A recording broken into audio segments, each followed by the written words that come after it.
I'm going to give you some dots, and you can connect them however you want. They'll be your dots. Dot number 1, my cult leader grandmother has this inheritance that she's been talking about for as long as I can remember. Dot number 2, she always accused people of just waiting around for her to die because they wanted their little grubs on her money.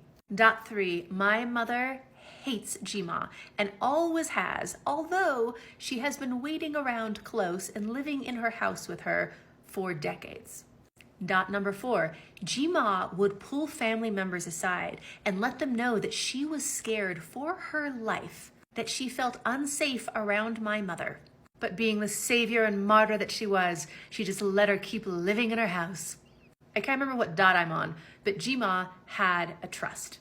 My mother was the only executor of that trust, and so many people in the family were like, why would you give her an incentive to unalive you, especially if you don't feel safe, and as soon as you go, she has control of the trust? A few years ago, Jima finally listened, and she made her daughter, my mother that hates her and lives with her, and her son co-executors of that trust. Jima's son has always been the favorite, the golden boy. But right before Jima died, she mysteriously got an email from her son that was completely out of character.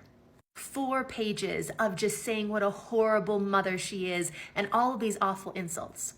She tells her son she's disowning him to never come back again, and he's so confused because he says he never wrote this email. He didn't even know why this was happening until much later. My mother tells Jima that her brother is an addict and giving him any money, well, that would pretty much be like unaliving her own son because he would just spend it all on his addictions. So Jima takes him out of control of the trust and appoints again my mother as the sole controller of that trust. Within months, despite Jima being in perfect health, she suddenly and instantly passes. My mother tells no one and puts her in the ground right away. She keeps her death a secret as long as she can. And now my mother has money to hire private security guards to be in front of the house. Those are some dots.